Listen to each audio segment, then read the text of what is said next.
people's lives require that leadership thinks about tomorrow. In a country of just 5.2 million people, there's absolutely no reason to maintain over 104 ministries, agencies, and commissions. By reducing government from 104 to no more than 50 institutions, Liberia, we would save over $400 million in goods, services, and overhead. That amount alone could go directly to increasing the civil servants that I just talked about, training our youth, equipping our hospitals, our schools, and securing our communities. What about this contract with the Liberian Immigration Service? Protect economy is not just because I want to speak or I just want to be noticed. I'm pushing this thing because it has so many implications on the Liberian government, its people. In my communication on October 28, 2025, Madam Pro-Tem and colleagues, I outlined that this contract was signed in 2021, October. And this contract is intended to digitize resident permit for aliens residing in Liberia. Pro-Tem, it would be interesting to note that the contract says that in the period of 5 years, there should be 350,000 cards to be digitized for aliens. But it's not possible because our immigration inflow annually is just 6 to 7, at most 8,000 aliens per year. How possible can they digitize 350,000 5 years? And the contract says if the 350,000 card is not digitized, the contract automatically extends. That suggests that this company, if nothing is done, will be here for the next 45, 50 years by the contract. Not only that, this contract has performed so lowly. We have issues with revenue losses when the immigration themselves was using paper documentations to do resident permit. Our revenue generation was $6 million US a year. Now it's less than $3 million, and we have to share the $3 million 60-40. When we were doing it as immigration, we're getting $6 million plus yearly. Now we have Contact Global, we're getting less than $3 million, and we're sharing $3 million 60-40. Thereby putting pressure on government to support Liberian Immigration Service, when in fact the Liberian Immigration Service is supposed to be support the national budget. But this is so serious, and not only that, the technical incompetence. These people should have established offices all around the country for the first 90 days. As we speak, they have a tiny office on 10th Street with less than 5 employees. And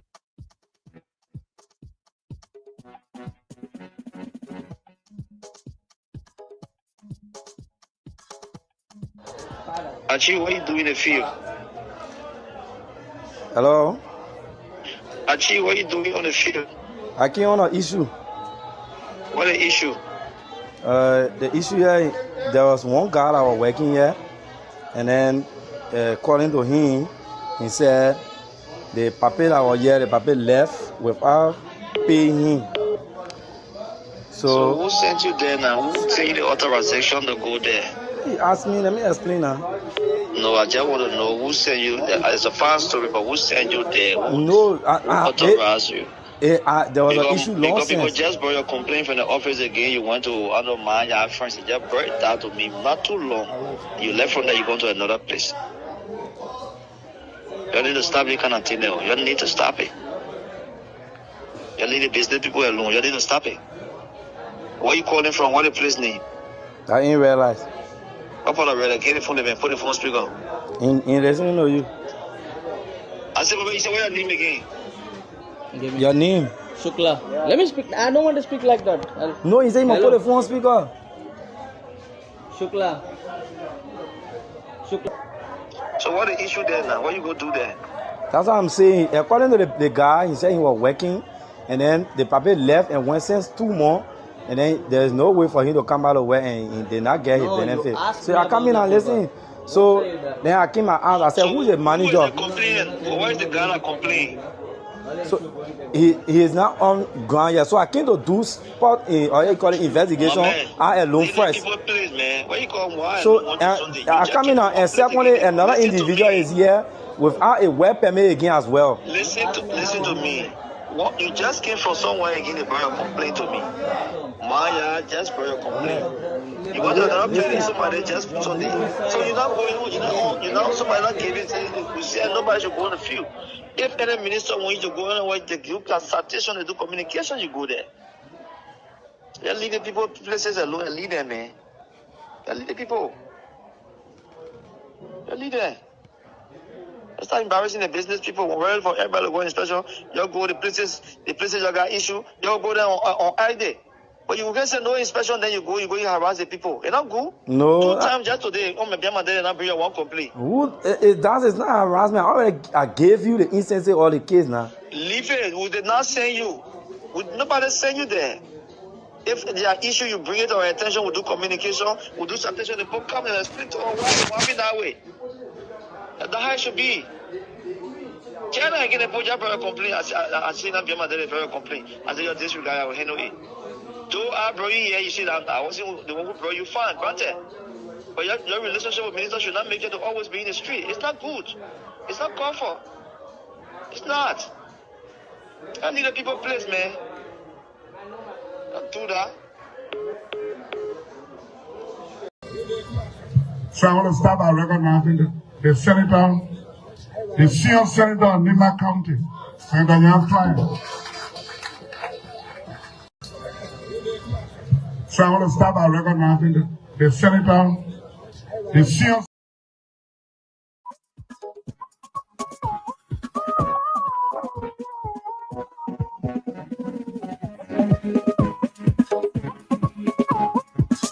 All right. All right.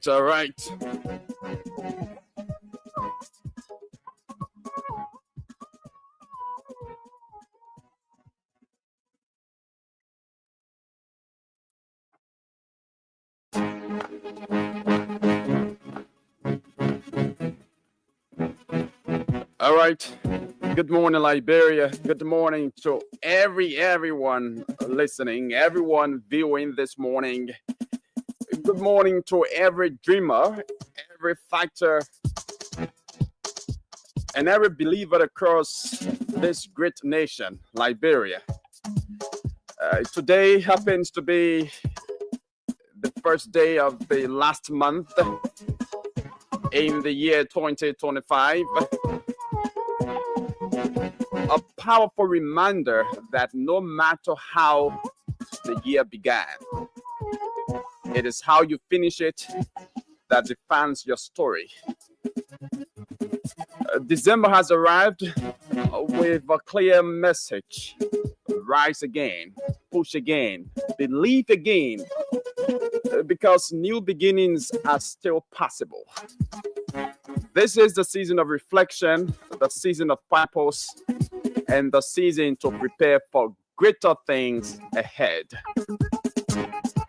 And as we step into this new month, we'd encourage every Liberian listening at home, in the market stores, in their cars, on the buses, in their various offices, in kekes, and just wherever you are around the world. You have to take a deep breath, refocus, and step boldly into the final chapter of 2025 with hope and determination. Your tomorrow is still in your hands. Well, ladies and gentlemen, welcome. This is the Today Show right here on Spawn. your most preferred breakfast program from ODS Congo Town in Monrovia, Liberia.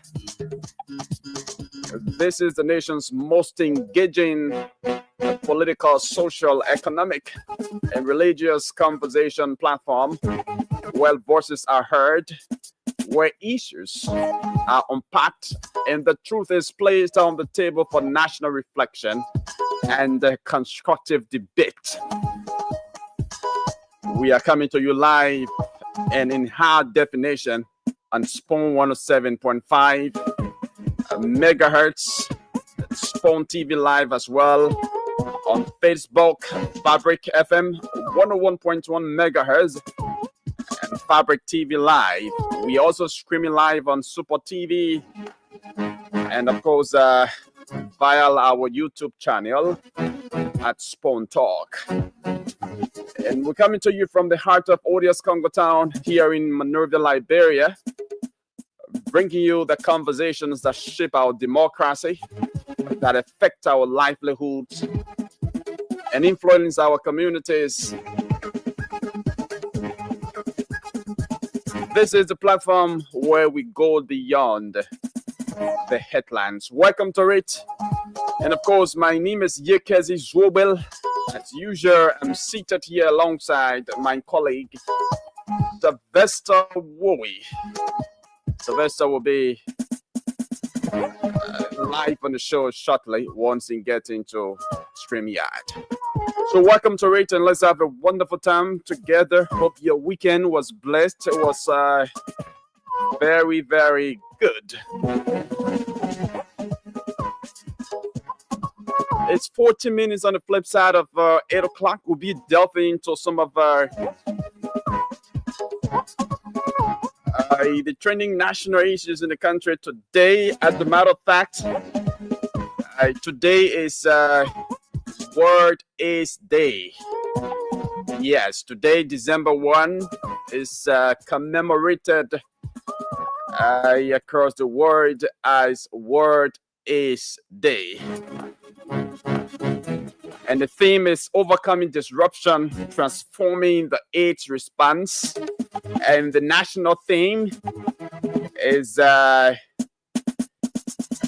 mobilizing domestic support, transforming the AIDS response. And today, at the official commemoration program, I'm told the President of the Republic of Liberia, His Excellency, President Joseph Yuma Bouaka, is expected to serve as the keynote speaker.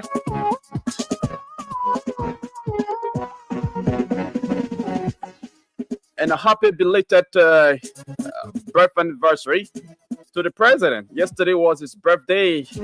He turned 81 yesterday. He was born 1944. Wow. Mr. President, we wish you copious of years to come as you celebrated your natality on yesterday. So, folks, we cut across Liberia to speak with our various correspondents to know what's happening in the various counties. After that, we speak with the representative of District Number 3, Montserrat County, Representative Sumo Mobai, via the telephone. Sumo Mobai is making a very, very crucial decision, leaving from the All Liberia Party to what he calls the good governance drive of the President Joseph Yuma Bouaka. So he's leaving ALP to UP. For what reason exactly? Well, we'll be placing a call to him to have a brief conversation, maybe 5 to 10 minutes conversation about that. Folks, at 9 o'clock, we will bring you the repeat of our interview with the manager of the National AIDS and the XTR and AIDS control program, Dr. Jonathan Plumbo. had a very, very educated interview with him here last week. And since today is World AIDS Day, it's just important to bring you the replay of that conversation so that you get more insight about the country's HIV and AIDS response. Recent statistics that have been circulating social media. Some of them are true, some aren't. So yes, he's going to be saying more and more about that. So he actually confirmed that as per the recent disclosure by the National AIDS Commission, that 36,000 people are living with HIV and AIDS in Liberia. He confirmed that. But as it relates to the disintegration of that data or statistic by community, he said that is not true. That's false and misleading. Their data, they usually disintegrate that data based on county level, at county level. Yeah, so there was this information circulating on social media that, you know, the highest number of people with HIV and AIDS are found in Duporo and other communities. So he refuted that. He said that data is not coming from them. It's false and misleading. They do that disintegration of data at county level. And as per, you know, the recent data that they have in possession, Montserrat County has the highest number of individuals living with HIV and AIDS, obviously because, you know, of the high population in Montserrat, Nimba, and other counties followed. Yeah, so that's it. So that thing that, you know, plenty of people, the highest number of people with HIV and AIDS live in Duporo, he said that is not true. But we'll get to hear more from him at 9 o'clock. It's a very educative, a very insightful interview we had with him here on last week. And we will replay that interview since today is World AIDS Day, so that you know, you can be informed about the progress that Liberia has made relative to, you know, HIV and AIDS response. So, folks, that's it. There's 20 minutes on the flip side of 8 o'clock. We will take a short break. When we come back, we'll cut across Liberia to speak with our various correspondents. Let me say good morning to those of you watching us live on Spawn TV. Let's say good morning to Daddy Ibrahim Mambandi. Thanks for following the show. Good morning to H. The Villas for thanks for following the show. Good morning to you, Amat A.S. Tape. Thanks for following the show. From your home, November Bay. Thanks for following the show. And November Bay says, please say happy birthday to my son, Abdullah Abu Kurman from did you mean Mamba Point? A big one from your daddy Abu Kamara, LEC. Okay, thanks for following the show this morning. Let's say good morning to all of you watching. Selman Maulo is watching from Vonjama City, there in Lofa County.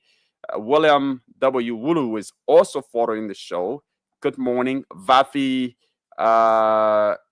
Insa is watching live from Kolahon District, Lofa County. Thanks for following the show. So Sylvester Warns, you can change, edit the name.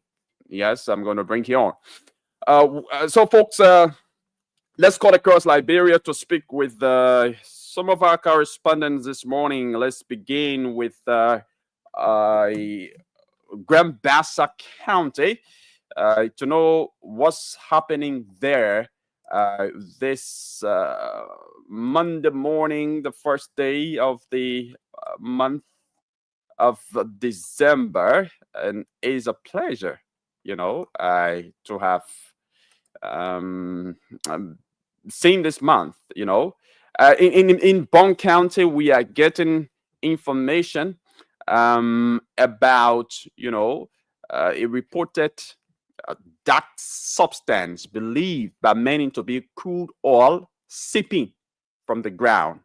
So we speak to our correspondent King Brown to tell us more about that. We understand that residents, after discovering that particular scene, rushed there with containers, to scoop crude oil and all of that. But King Brown is the best man to speak to this morning to give us details about that incident in Bassa County, and that happened on Wednesday, where it's reported that a remote stretch of bushland between Nimba Town and Darwin Clan in Bassa County drew several residents because of a reported substance that is believed to be crude oil that's has been seeping there from the ground. So once we get King Brown on, he tells us more about that. King Brown is now on the line. King, good morning and welcome. How are you? Yeah, thank you, Yagazi. I'm good this morning, and I'm glad to be on the platform from Bassa. Thank you so much this morning for connecting with me. Okay, how is Bassa County this morning, King? Well, the county is relatively cool. Since we woke up this morning, we are experiencing a very cool weather here this morning. We have not heard any disturbing news across the county since we woke up from there this morning. Yeah. Okay. But last week it was reported there from Bassa County that residents rushed to a suspected crude oil scene where it was reported that a dark substance that's believed to be crude oil was slipping from the ground, and residents rushed there with their pen, with their container, and different stuff, to get crude oil that was discovered. You want to bring us up to speed with that info? Yeah, you put it rightly, Yagazi. So, firstly, I would like to appreciate Damus Langer, who facilitated my travels to Electoral District 1.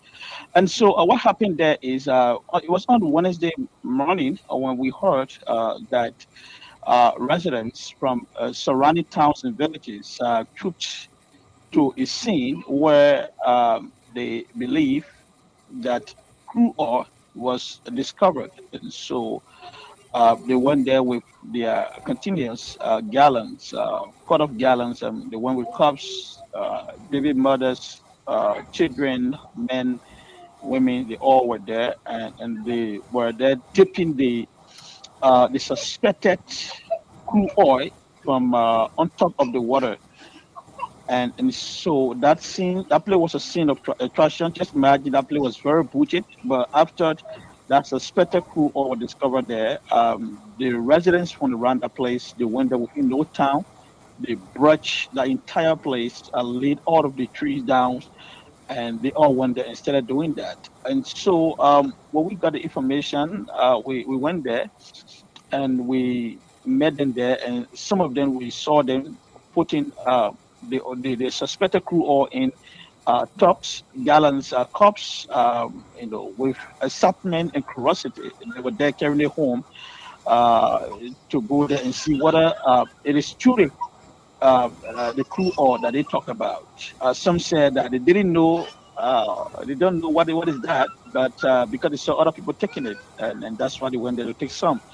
Amayu Yagazi, the suspected crude oil covered a very large portion of land in that place, and they just all under the trees and reached bushes. So authorities, local authorities in that place, due to in which citizens were trooping in that place, collecting that thing, the black substance or the dark substance, authorities promptly intervene. The office of the superintendent, the local superintendent in that town, in that district, that's the secretary superintendent office, released a statement advising citizens from surrounding towns and villages to stay away from that identical area on grounds that they have communicated with national leaders to see how they can come in to send a team to inspect the site properly. They could collect the substance from there, carry for testing, and based on the results, they will know whether it is truly a crew or is something else. And so, since then, local authorities in that district released that statement. No one has gone back there to see they are collecting the suspected crude oil. But you can see when I went there from my own observation, I took a sponge that I met on the ground, dip it uh, in a dark system, and I rub it on the iron pot that was there, and I saw the grease into the oil. And but I'm not a technical person to determine whether it is crude or not. But that's what I observed, and In, it's in very your dark. view, it looks like a crude oil. Yeah, yeah, it's very dark. It's just floating over the water and all of that. Yeah, even there was some guys who went along with me there. Some of them I saw them using sponge, they dip it over the water and they squeeze it. You can see the dark system pulling from the sponge. So some are suspecting that probably during those days, that play may have been maybe of a fueling station. Some are saying that those days, probably there could be a tanker place under there for the very long time that maybe that has exploded. They are saying all kinds of things, but it left with those who have the technical know-how to move to the district, electoral district number one, to see how they can go and apply all of their techniques to determine whether it is a crew or it's not a crew or. Mind you, since that scene of attraction took place on Wednesday, up to now we have not also seen somebody from probably Nukau or a statement from the National Oil Company of Liberia on that incident. We have not seen nothing, but the place is still open. It's just right near the main road, heading to Monrovia. It's not far from the main road, and it's still open, vulnerable, and all of that. Yeah. Now, okay, so according to you, that place has been, I mean, residents have been warned not to go there anymore.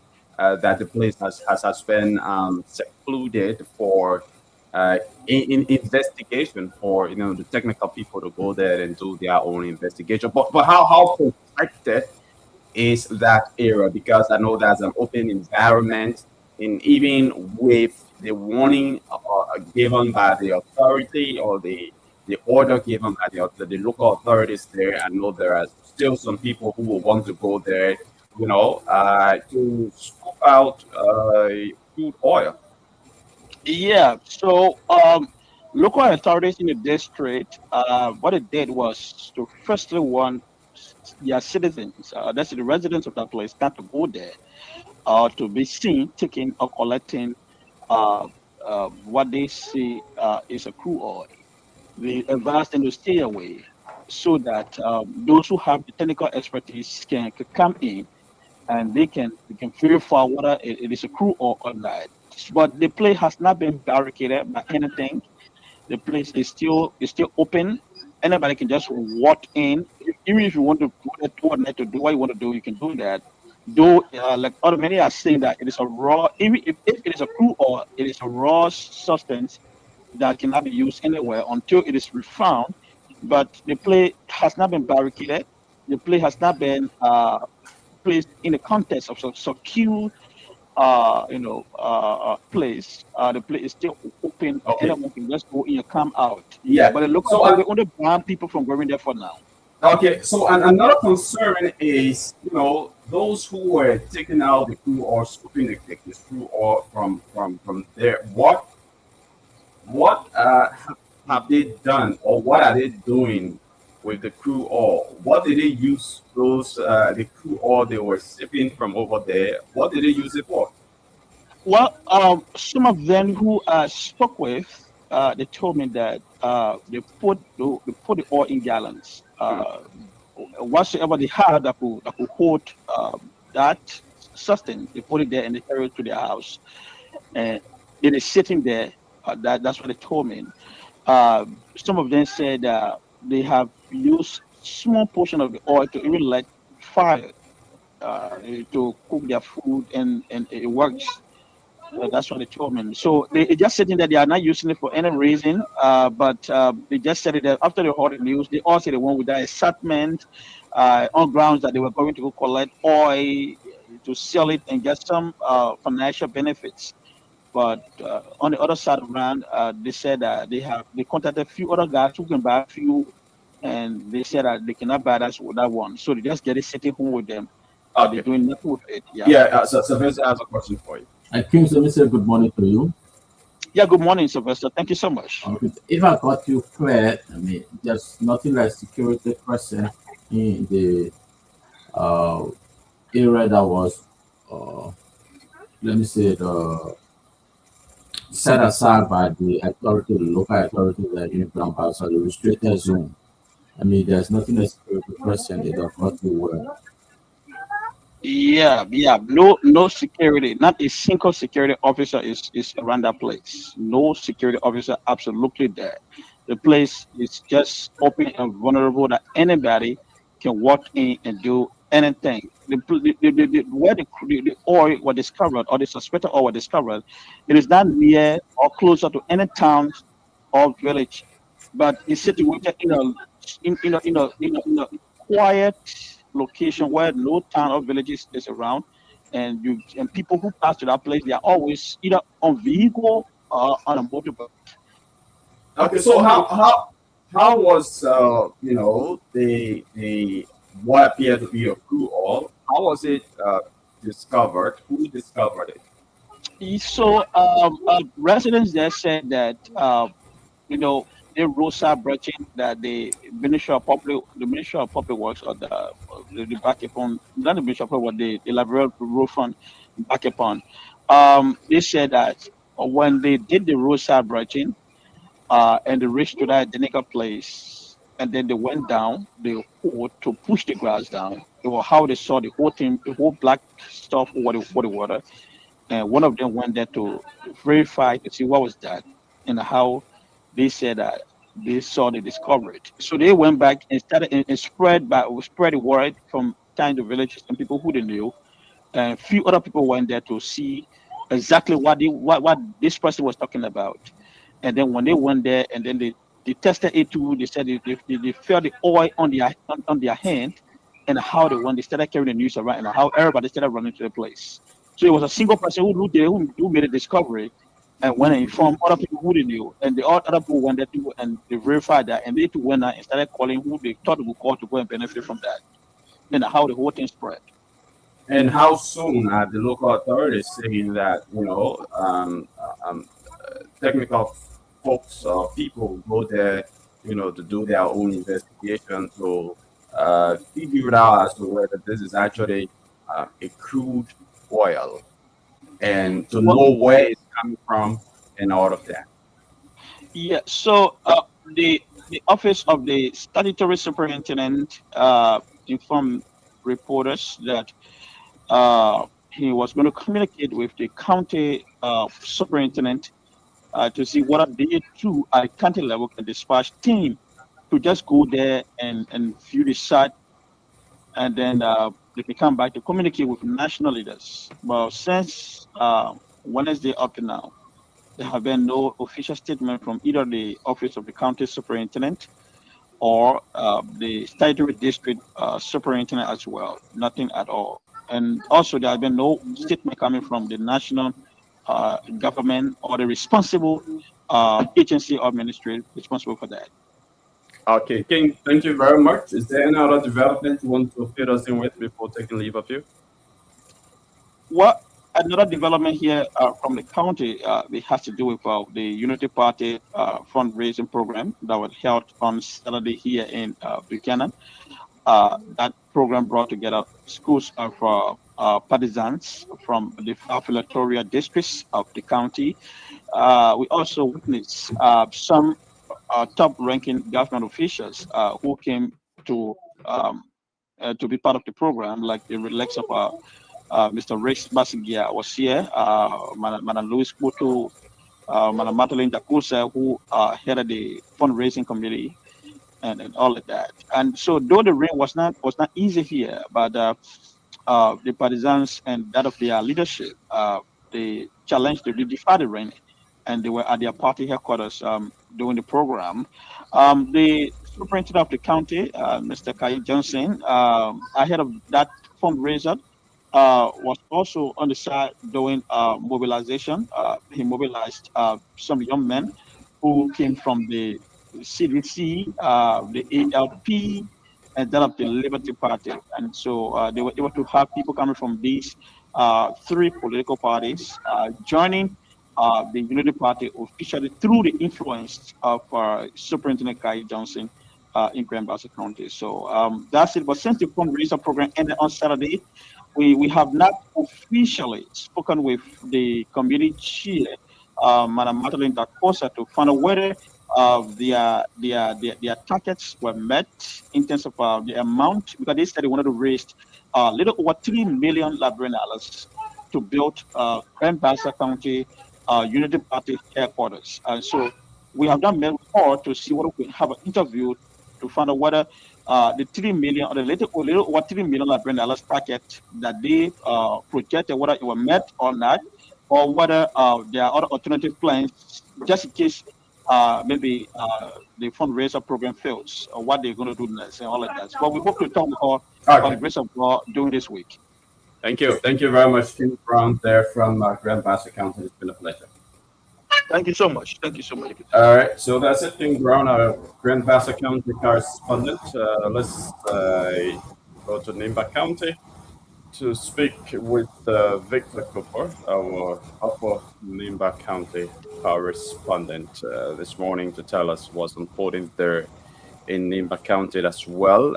We understand the Unity Party, carried out its fundraising rally in Gompar City, Nimba County. We also reported over the weekend, that two persons were allegedly killed for stealing pig in Nimba County. Yeah. Victor will tell us more about that. And we are also understanding that the Ganta to Saklepe road corridor is nearing completion. That road corridor has been under construction for several years now, but the good news is now nearing completion. But Victor Cooper is on the line from Gompar City, Nimba County. Victor, good morning and welcome. Yeah, pleasant good morning, Legacy. Good morning to you this morning, and good morning to any of our colleagues with you in the studio. Good morning to the Spoon family. It is my pleasure being on the Spoon Show this morning. Okay, so it's actually good having you on. How is Nimba County? Yeah, so Nimba is okay this morning. Politically, Nimba is always charged. Recently, the team of Unity Party were here, so Nimba is still politically charged. But then we here having this friendly atmosphere this morning. Okay, so let's begin with the development that has to do with the alleged killing of two persons for reportedly stealing pig, as I understand. Give us more details about that. How did that happen? Yeah, so again, thank you. A recent time you published that story on our behalf. We say thank you as well. So it is confirmed, it is true. There were two other guys who were allegedly killed for reportedly stealing cattle in the Blanc Wapa region. So these two towns are along the Ganta Seklepi Highway, and the situation occurred Friday night about 2:30 a.m. report that we got up early Friday morning was that there were 2 bodies discovered along the Wapa Highway. So we dispatched our team there, including Liberia National Police, several media colleagues. We went on a scene where we met 2 dead bodies. In fact, they were unconscious because until the doctor was able to pronounce them dead before we all could confirm that. So they were lying unconscious in the grass where several investigation was done. So according to our witnesses and citizens around the town said, those guys went overnight to steal cattle from one Mason Zawulo. Mason Zawulo had a pea pen in Puapa town where usually he raised the cattle there, but then people have been stealing those cattle in past time. But that very Friday night, about 2:30 a.m., they heard the sound of one of the pig crying. So when Mason Zawulo opened the door to find out, there were guys there with flashlight and they were making attempts on the pig. So he called the town attention. There were several youth from the town came out. But report says those guys were 3. 2 persons were attempting on the pigs and 1 person was still on a motorbike. But from the crowd that came out that night, the guy on the motorbike allegedly escaped. But then the 2 who left on the scene jumped in the bush. You can see it is sad to know that those guys who jump in the bush do not have access to the people bush. So the young people surrounded the entire bush and they have them arrested where they were allegedly killed. But then report continued to say one of them was a resident from the town, one Robertson Robert, is the son of that town, who his father is Robert Sua. Robert Sua also lived there and allegedly Robert Sua identified his son to be a criminal after his son had run into a house for refuge. So he rejected his son from entering into a house, turning him over to the town people, alleging to be a criminal who was recently free from the San Nicolas prison. So he delivered his own son to the town people to handle him their best way of interest. And that's how Robertson Robert, including the other guy to be identified, they were both mocked to death. A very, very interesting story. They had gone and attempted stealing from a pig pen belonging to an individual in the town, and unfortunately, they were both right-handed. They tried escaping, according to you, but apparently they were familiar with that particular area, the bush they went into. They were familiar with the bush, and so the town people was able to grab them. And what's interesting is, the father of one of the accused criminals of pig thieves, turned him over to the angry crowd, identifying him as a notorious criminal that he was just released from prison there in San Nicolas City, Nimba County. And, the angry crowd did what they could do. And early morning, their bodies were found lying unconscious, we'll say. But has there been an investigation by the Liberia National Police? Or has it finally been confirmed by health authorities, medical practitioners, that they are actually dead? Yes, Yagazi, it is confirmed now. Those guys have been reported dead. Yesterday was when they were to be turned over to family members, because from Friday to Sunday, they should spend 3 days, according to government mandate constitutionally. They should spend 3 days. If there is no identification, then they can be turned over to the government. But in my mind, we were not there yesterday because I had too many busy schedule. I'm yet to investigate where is the body right now, because the government should take over the body yesterday because they were not identified, because the very Robertson. So nobody, no family member, no relative, no friend, has come forward to identify either of the bodies. Robertson was identified, but then he was rejected by his own father, according to the information. So is Robertson's father still rejecting his dead body? Robertson's father rejected the dead body of Robertson. So from that very time, Robertson's father had been in the hands of the police. Mr. Robert Sua had been in the hands of the police on ongoing investigation here in Danta. But the Oh, other guy okay. is yet to be identified. So the father of Robertson has been arrested by the Liberia National Police Including for his involvement, for turning his son over to the inclu- angry crowd, including one Princeton, including Princeton. who we told he is a brother to Masons that will who have the big pen. Okay. Yeah, so he have been turned over to the police, and I will speak. Several events have been made today. This Monday morning, we're going to get to the police station, to the CID department, to tell us how far we are now, how many persons have been arrested, and information relating to those guys as we stand, where is the body, whether it has been turned over to family or it is now turned over to government. Today is when we're going to get to the police station. How often does such incident occur in Nimba County? Mob violence. How often does it occur there? So you can see the issue of mob violence is always in the county, but for this 2025, Nimbaans are yet to experience that in the county. It's been a while, we are not experiencing such, though it's been happening past time 2023, 24. We've been experiencing in other places, in other communities, but for this year, 2025, I think it is the first one for this year. In my mind, for what we are observing in the county, this is the very first one we are observing from mob violence from angry community members. Okay. Sylvester, do you have any question?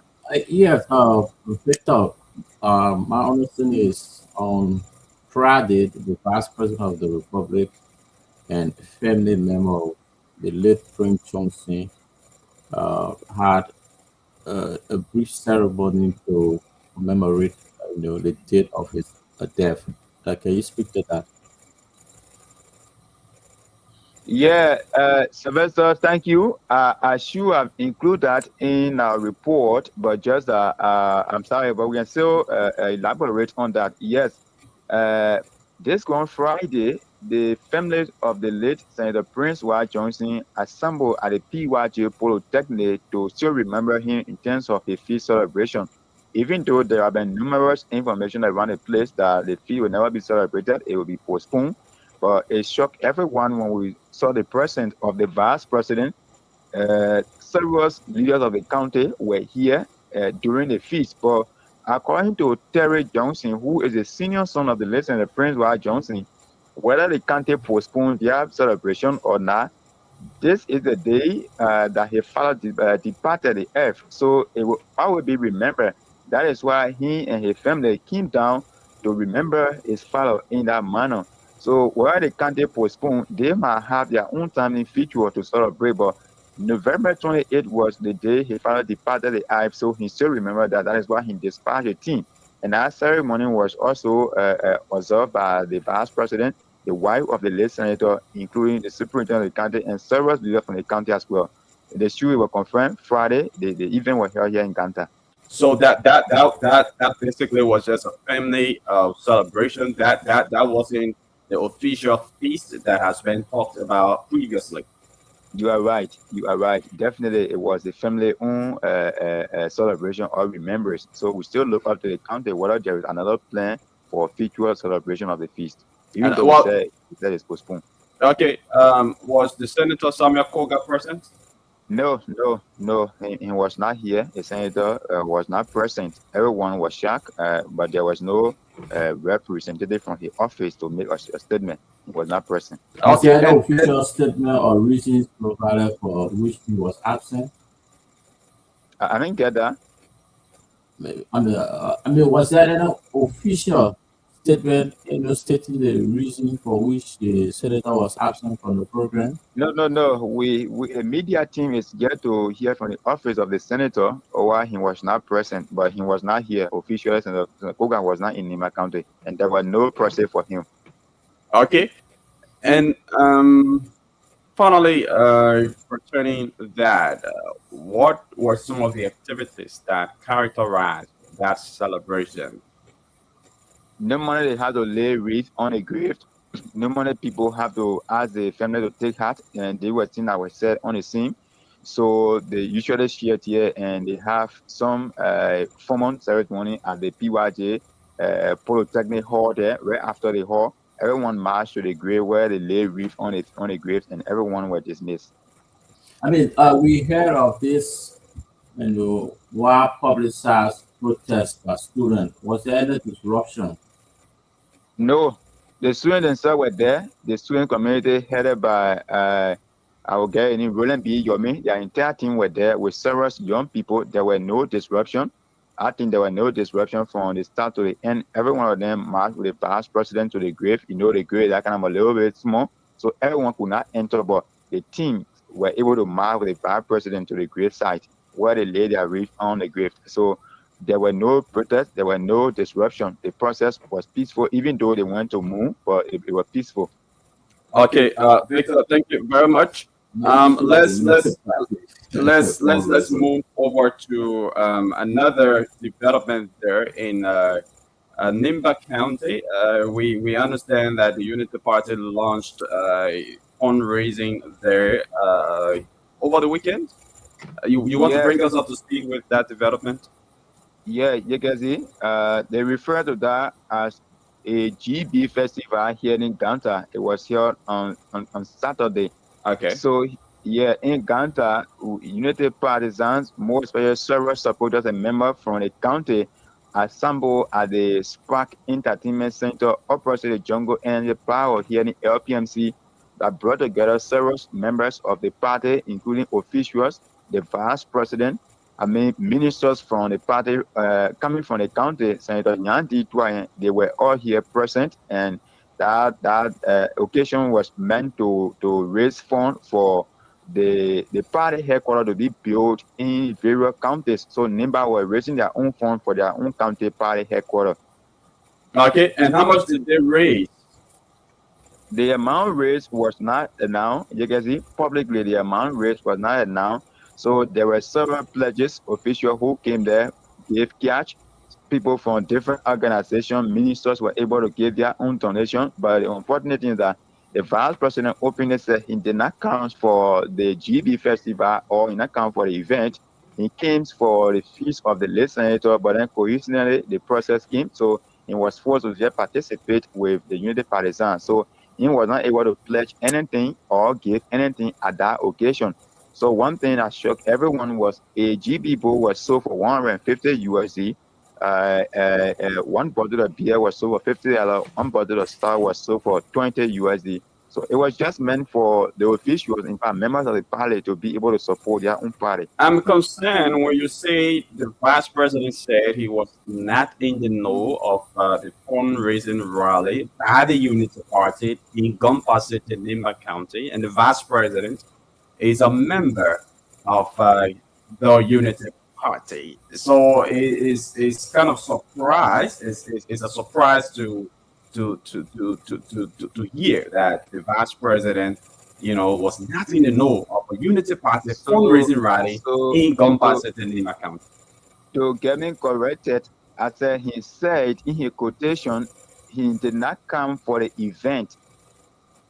Am I there? Yeah. Okay. He said he did not come in Nimba County for the event, for the fundraising rally program.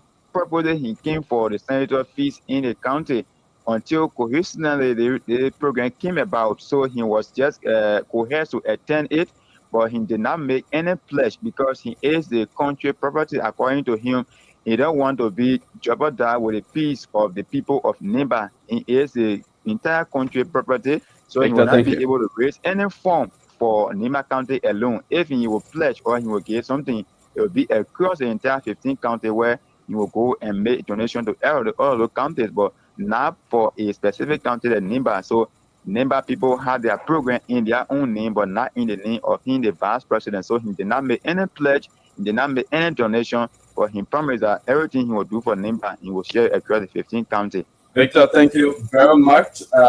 We will take you on tomorrow to bring us the rest of the developments that are pending. But it's been a wonderful time having you on the line. We don't have the luxury of time to continue this conversation. Thank you very much. No, thank you. It's my pleasure. All right. So Victor Cooper is our Upper Nimba County correspondent. This is the Today Show here on Spoon 107.5, Spoon TV Live, Fabric TV Live, Super TV Live, and we're also streaming via our YouTube channel, Aspon Talk. You can catch us live on these platforms. And of course, we are live on Fabric 101.1.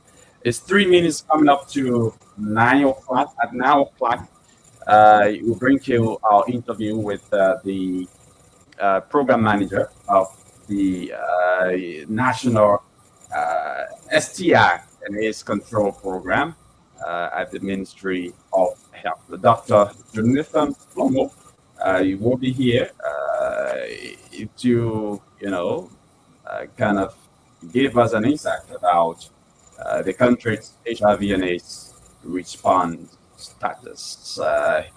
It's a very educative interview we had with him last week. So it's going to be replayed now, coming up shortly, because today is World AIDS Day. Today is World AIDS Day. So it's just prudent enough to bring you that very, very insightful interview about the country's HIV and AIDS response. We take a very short break. We come back. We bring you that interview.